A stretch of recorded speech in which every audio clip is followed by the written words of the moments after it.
Hello, everyone. If you like what I'm doing here, please consider subscribing, liking, and commenting. It would really help the channel out quite a bit. Thank you very much.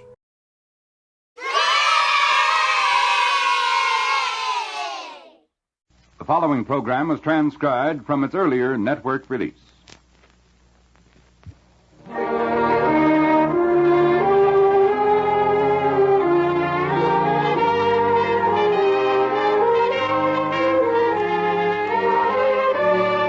The American Broadcasting Company and its affiliated stations present Mr. President, starring Edward Arnold.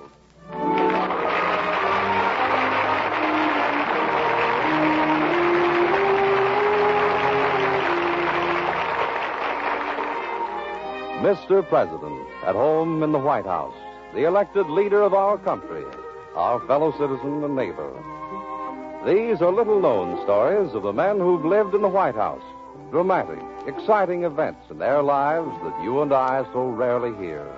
The true human stories of Mr. President.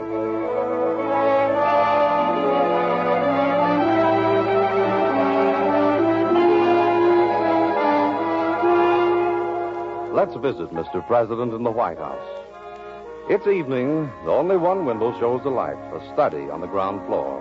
We find ourselves at the front door. Come right in, please. The president's expecting you. Through that door, please. I'll go right in. Some business for you, Mr. President. Hello? Sit down, won't you? Why, of course it's all right. You know, before I moved in here, I had the idea that the president is somehow more than a human being. But believe me, he isn't. I get aches and pains just the way you do. All kinds of things happen at the White House here, things people never hear about. Let me tell you a true story that's hardly known to all. Now, which president was it when it actually happened? I'll tell you later on. But meanwhile, see if you can guess.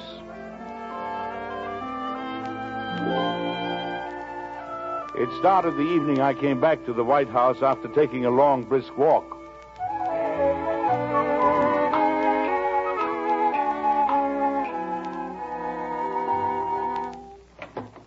Mr. President. Hello, Captain Drew. Are you all right, Mr. President? Well, don't I look all right? Yes, sir. Only where are McGrath and Cooper? Ah, Captain, they're fine young fellas. They're the most pleasant bodyguards you ever assigned to me. Pleasant be. They're not supposed to let you out of their sight. I assure you, they didn't do it on purpose. Oh, not again, Mr. President. You'd have appreciated my strategy, Captain. I walked into the swamp, the one by the river. They did exactly what I expected. They ran around to the other side to pick me up again, but I turned right around and came out where I went in.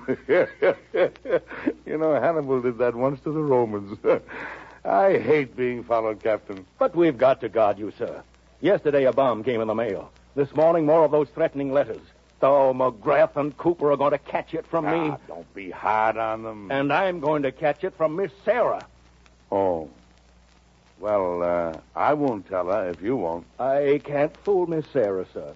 Neither can you. You know, I was enjoying myself thoroughly until you said that, Captain. I'm sorry, Mr. President. Well, however, it was fun while it lasted. Can't you just see poor McGrath and Cooper running around and around that swamp? And waiting for me to come out. Good night, Captain. Good night, Mr. President. Oh, Captain. Yes, sir? You won't say anything to Miss Sarah? I'll do my best, Mr. President. Good night, Captain. Your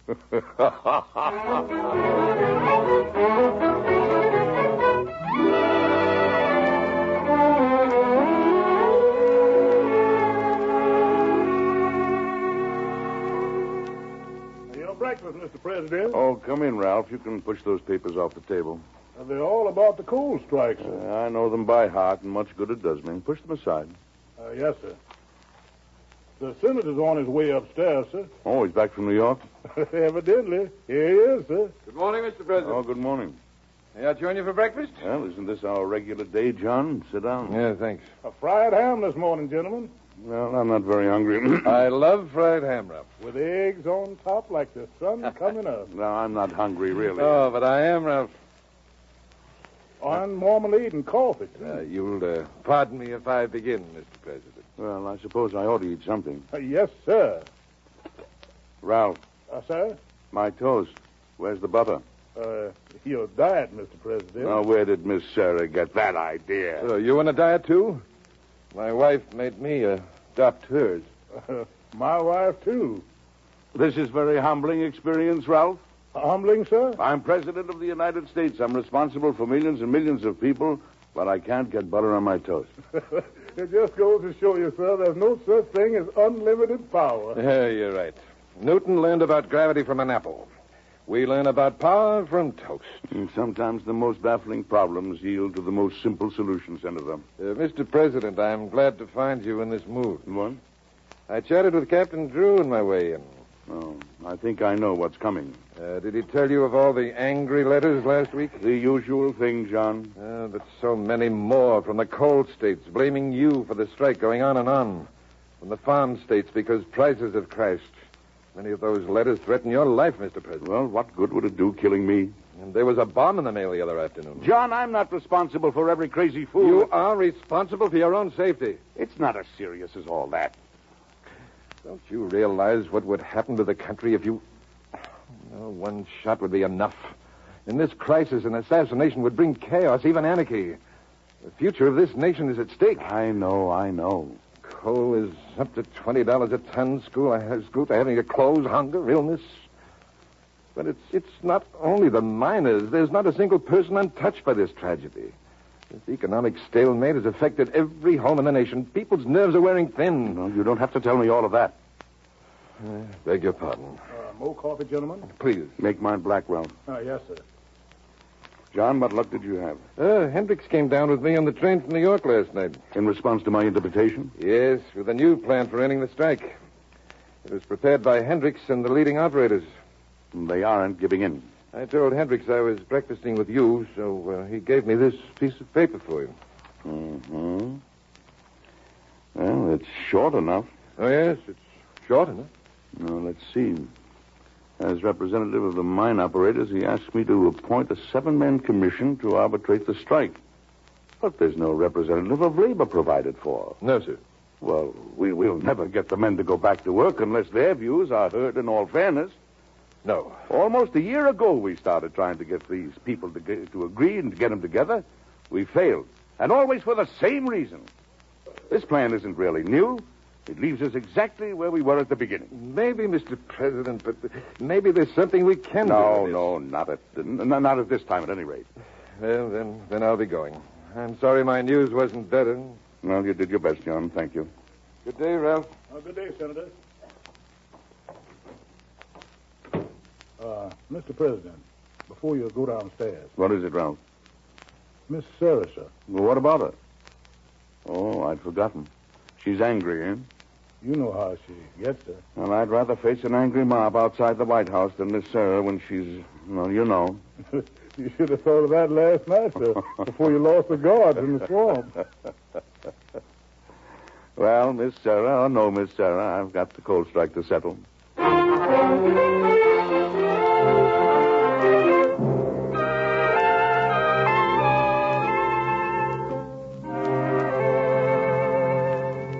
Good morning, Miss Sarah. Good morning, Mr. President. Excuse me. What? Your tie was crooked. Oh, thank you very much. Now, I want you to take a Did little... you sleep well, Mr. President? Oh, yes, fine. I want you to You don't look as if you had. Well, I'm never boisterous in the morning. I can tell when you've had enough sleep and when you haven't, and why. That's it, exactly. I want you to get Mr. Hendricks... When you don't sleep well or enough, there's usually a reason. Of course. The coal strike. Conscience. What? The uneasy conscience of a small boy with evil in his heart. Oh, what towering nonsense. Small boys of your type think it amusing to play pranks that worry all of us half to death. Now, Miss If Sarah... I begged you once, I've begged you 100 times. Don't go around without your bodyguard. Well, it's irritating to be followed. That's not important. Oh, isn't it? It's not you they're guarding. It's the President of the United States. Well, he can be irritated, too. And last night, losing those 2 men in the swamp. If ever I heard a childish trick. I was testing out some military strategy. Hannibal did it to the Romans. He went a little way into a swamp. Mr. President, please. Oh, all right. Forgive me this time, Miss Sarah. It isn't a joke. With that bomb in the mail, the crazy letters threatening your life. Miss Sarah, I want you to call up Alvin Hendricks at his hotel. Have him come over as soon as he can. Also call up the senator. I'm ready for the next step in the coal strike. You've decided what to do? Miss Sarah, I'm sorry I distressed you over the guards. I'm sorry I spoke so harshly, Mr. President. Shake hands. Yes. You wanted me to call the senator. Yes, and have him come back at the same time Hendricks does. Miss Sarah, I thought I was licked. Now I think we're going to get somewhere.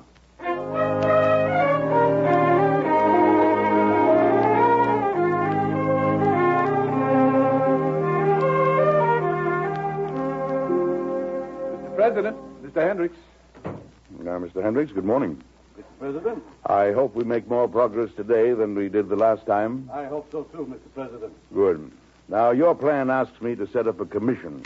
It's to include an Army or Navy engineer, a mining engineer, a coal merchant, a federal judge, a churchman, a government representative, and a sociologist. With all these, I agree. You're doing the country a service, sir. But you've got to go further. Further? How? The miners have to be represented, too. You mean add a representative of the miners to the commission? This plan won't work unless you do. Why not? The entire anthracite industry is behind it. Mr. Hendricks, we've tried time and time again to settle this strike without sitting down with both sides represented. I'm convinced that unless a representative of labor has a chance to meet with you, this plan is doomed to failure, too. Mr. President, hours tied. The coal operators need Mr. your Hendricks, help. the president cannot take sides. We agree to accept the commission's decisions. Why can't the miners? Mr. Hendricks, this strike has lasted for months and months. I want the operators of the miners to get together. The price of coal is skyrocketing. Industry is at a standstill. People all over the country are suffering. Winter is coming, and you know what that means. Cold, hunger, illness. Schools will have to close. Hospitals will be affected. These are intolerable conditions, human factors. And they outweigh any other consideration. We're upset about these things, too, Mr. President. Then compromise. Well, You've got to. we respectfully suggest that you appoint any individuals you like, as long as they stay within the 7 categories named in the plan. But to add a new one now... In plain language, Mr. Hendricks, you flatly refuse. Yes. We've already come so far, Mr. President. Can't you understand our position? I can't accept a plan I know will fail. And apparently this discussion is getting us nowhere. I agree with you, Mr. Hendricks. Good day, sir. Good day, sir. Goodbye, Mr. Hendricks. Miss Sarah. Mr. President. Miss Sarah. Mr. President, the country will fall into chaos. Wait and see. Ready, Miss Sarah? Yes, sir. A letter to Mr. Hendricks. Dear Mr. Hendricks, I have carefully considered our talk this morning, and I have decided to accept your plan as it stands. As it stands. Mr. President, you dismissed Hendricks not 30 seconds ago. You could have accepted the plan then without arguing about it. Oh, no. I got him to say what I wanted him to say. What? That as long as I stayed within the 7 categories, they'd accept any individuals I named. I don't understand. Now, listen to the rest of the letter. These will be my appointments. Military engineer, Brigadier General John M. Wilson. Mining engineer, E.W. Parker. Judge, George Gray. Coal merchant, Thomas H. Walker. Bishop John Spaulding. United States Commissioner, Carol P. Wright. And as the sociologist... What? Sociologist. S-O-C-I-O... Oh, I know how to spell it. I just didn't understand you. As to the sociologist, you will meet him at the time of our conference in Silliors. Mr. President, who is this sociologist and why are you keeping him such a secret? The sociologist will be E.E. Clark, Grand Chief of the Order of Railroad Conductors. E.E. Clark? But, Mr. President, he's the very kind of man Hendricks and his crowd have refused to accept. You heard Hendricks say they would accept any sociologist I name. Do you know what a sociologist is, John? Well, A sociologist is an authority on social problems and conditions. Thank you, Miss Sarah. And, John, wouldn't you say that the head of the conductors' union is an authority on social problems and conditions? Well, I suppose the miners will accept Clark. Why, certainly. They know him and respect him. But will Hendricks and the operators? When they sit down with him, it'll be too late to back out.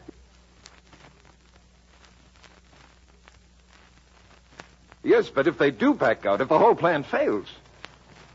I'm president of all the people, not only some of them. I'll call out the army and operate the mines myself. Excuse me, Senator. Your next visitor, Mr. President. Good luck, Mr. President. I'll be anxious to know the results. Good day, Miss Sarah. Goodbye, Good day, Senator. Senator.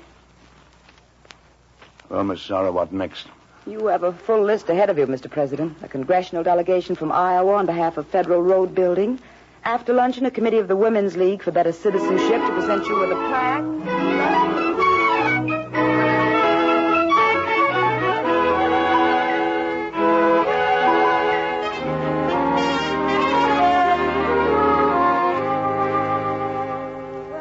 Last of them, Mr. President. Well, that's the last time I make appointments after dinner. Well, I'm sorry. You have one more. Oh, Lord, no. He's due in a moment or so on an appointment made by one of our congressmen. I'd better ask him to come back tomorrow. No, it's all right. What's his name? What does he want? Well, his name is Carlson. He's a farmer, I believe. Well, there's no need for you to stay, Miss Sarah. Oh, it's only 9 o'clock. Besides, I have a little more work to do. Well, you've done enough for today, Miss Sarah. I'll be in my office, Mr. President. I'll close the door. You won't even know I'm there. Well, you won't disturb me. Curry is the guard in the corridor tonight, so if you take a walk later... I know. Curry? Curry? Oh, yes, Mr. President? Is that you pacing up and down? Yes, sir. Orders, Mr. President. I see. Very well, Curry. Yes, sir.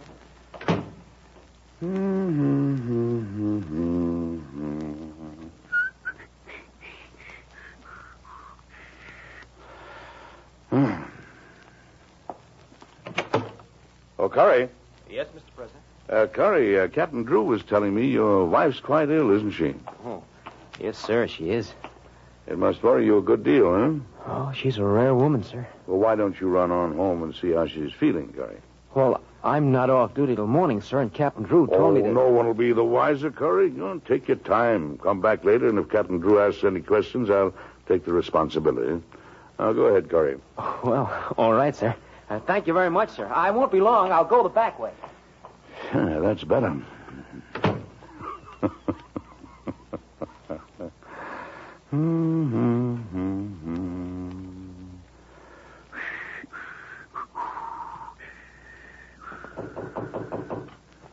Oh, come in. Curry, I thought that you were... Oh. Well, who are you? Excuse me, Mr. President. I have an appointment. Usher told me to come in. Oh, yes. Well, come in. It's Mr... Carlson, sir. Emery Carlson. Oh, yes. I had a hard time getting this appointment, Mr. President. You haven't got much time for people like me. Well, certainly you understand that... I only understand one thing. You're against us. I don't have to understand anything else. Us?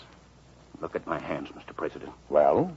I got that way from plowing, from hoeing hard ground, from years of work wiped out by the banks. Well, sit down, won't you? Let's talk this thing over. Talk? I'm not here for that, Mr. President. Only one thing I'll say. It's got to be done. What? Move away from that desk. Why? Move away from that desk. Very well. Tell me, what's got to be done? You're our enemy. You're bad for the country. You've closed down the mines. You're letting the banks take our farms. It's bad to have an enemy. It's worse to have a friend turn into an enemy. I don't understand you. Yes, you do, Mr. President. Farmers believed in you once just like the miners did, and look at us now. In debt, farms taken over by the banks, squeezing us to death. Miners starving, too. You want it that way, but it can't go on. I don't want it that way. What turned you against us, Mr. President? What did we do to you? Why are you fighting us? I'm not. We'd have had our farms now if you didn't prevent it. I prevented how? You're siding with them, with the banks. Oh, you're wrong. Look at this, Mr. President. A gun is dangerous only according to the man holding it. This gun is dangerous. You'll be caught, There's a guard right outside that. There are guards all over the ground. There's no guard outside. I came in that way. Then the noise of the shot. Mr. President, I'm going to kill you. Why? You're my enemy. Our enemy. No. For 20 years, I worked to keep my own farm. Now it's been taken from me because I couldn't pay my taxes and the mortgage. No one will give me credit. What chance have the farmers got as long as this strike goes on? What chance has anybody got? What can I say to you? What can I possibly say? It's late for that question. The coal strike will be ended. In favor of the miners and of us. What about us? The whole country will go back to work. Fine words. We've heard them all. Let me prove what I say is true. Let me go into the next room. No, you don't. To get a letter to show you? You'll signal a guard. Mr. Carlson, behind you is an open door to a small room where my daily records are kept. It is. In one of them are copies of a letter I wrote today. That's what I want you to see. Don't press any buttons. There aren't any in there. Is that all right? All right. Walk past me. Just to the door. Yeah? I'm behind you. Walk ahead to that desk. Well, it's about 1, 2, 3, 4 pages. All right. Now, get that letter. You know, if I die, the vice president moves in here. That's the law. I remember that from school. He'd have to do about the same as I do. He couldn't help the farmers or force the miners and operators to settle. He could make a law. The president can't compel anyone to do anything. Only the people can make a law. Oh, here we are. Come back in this room. Careful. I'm being very careful. Put it down on the desk. Now step back. Further, Mr. President. Now, read the letter. I won't jump at you. I'm reading it. I promise you I won't move. What's this mean? We're forming a commission to end the strike. A commission? Yes, the operators have steadily refused to meet with a representative of labor. But they have agreed to meet with a sociologist. Well? If you'll read that letter, you'll notice that the name of the sociologist is left blank. Yes, I see. Well, just for your information, Mr. Carlson, and confidentially, our sociologist will be E.E. Clark, Grand Chief of the Order of Railroad Conductors. A union? Yes. The operators have agreed to meet. If that doesn't work, I'm calling out the army to work the mines. When coal is coming out of the ground again and people are working again, won't they be able to buy more food? Your corn and wheat and everything else the farmer grows? Does that look as if I'm letting you down? Crazy. I get crazy. A man gets tied into a nutty. He has to do something. Mr. Carlson, you realize that I have to turn you over to the guards. Yes, I know. Threatening the life of the president is... Mr. Carlson, I think you'd better give me that gun. Yes. I know I was wrong. I guess it's too late to be sorry. Go ahead. Call the guard. You know, Carlson, I believe you're sincere. You were wrong, but... See here, Carlson. Go out that door and down the hall. At the end of the corridor, you'll find a guard. Ask him to take you to Captain Drew. Turn yourself over to the captain. And then I'll... Well, it may go easier on you that way. I'm still glad I came here, Mr. President. Because I found out we were wrong about you. God bless you, sir. And help you. Good luck, Carlson.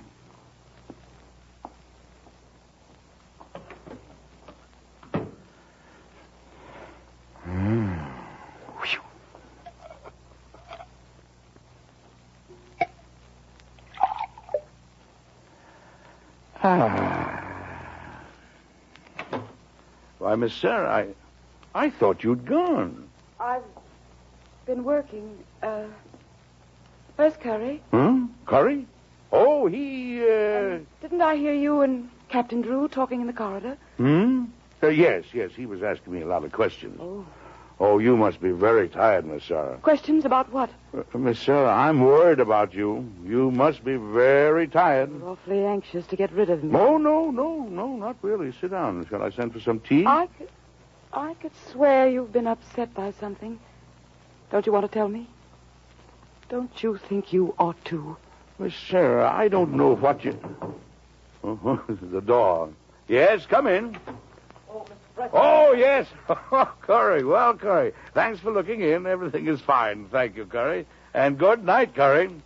Now, Miss Sarah, I want you... Pardon me, Mr. President. I just wanted to give you this, sir. Oh, thank you, Curry. Thank you very much. Well, good night, Curry. Open it, Mr. President. Open it? Curry obviously hopes you will. Thank you, Miss Sarah. Cookies. My wife wanted you to have them, sir. She was that grateful. Oh, well, thank you very much, Curry. And don't mention it. By all means, don't mention it. I told her how you'd let me off, sir. No, don't mention it, Curry. Don't mention it. Well, anyway, thank you, sir. And good night, sir. Good night. Miss Sarah, you have a cookie? Why wouldn't you tell me about Carlson of your own accord? Miss Sarah, you were eavesdropping. You were afraid I'd be angry about Curry. Oh, I wish you'd take a cookie. A small boy, a little boy, so pleased with his games, outwitting his elders that he doesn't care what he does with his own life. Well, I what? listened at that door, frozen stiff. Any sound would have set that gun off, and Mr. President, I've got to make you see it. One shot from that gun tonight, and everything you're doing would be smashed. So much depends on your life. And it isn't your life, it's the miners and their families, the farmers and the senator and Captain Drew. And you don't belong to yourself. You belong to all of us. You've got to be careful. Well, I'm sorry. I promise you I will be from now on. Why, Miss Sarah, you're crying. Now I know what it means when they say enough to make the angels weep. And you are an angel, Miss Sarah. You're right, and this will never happen again. Forgive me, please. Forgive you? You? I just can't stand another minute of it, and I'm going home. And if that Curry ever moves from here for the rest of his life, I'll have him skinned alive. Good night, Miss Sarah.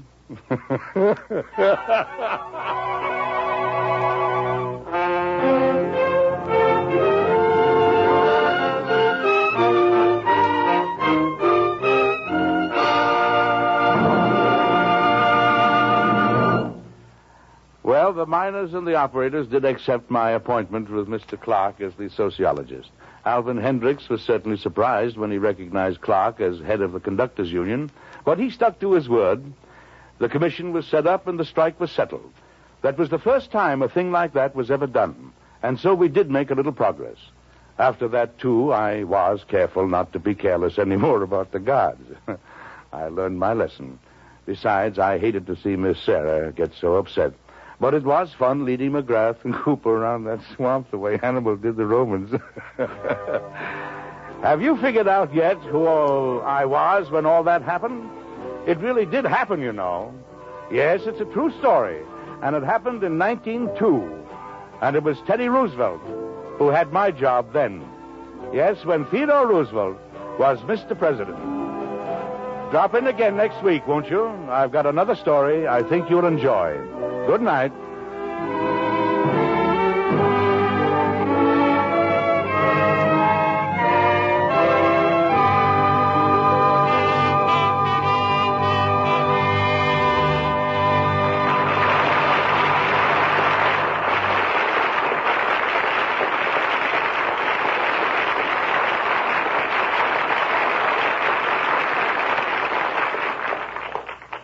Edward Arnold will soon be seen with Clark Gable, Deborah Carr, Sidney Greenstreet, and Adolphe Manjou in Metro-Goldwyn-Mayer's production of The Hucksters.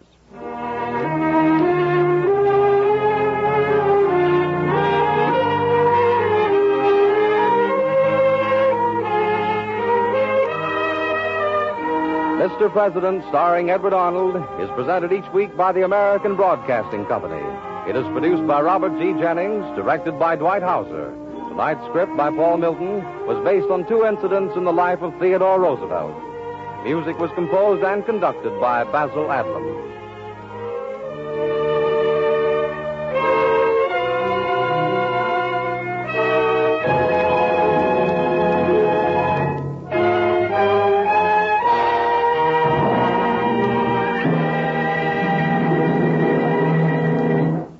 This is ABC, the American Broadcasting Company.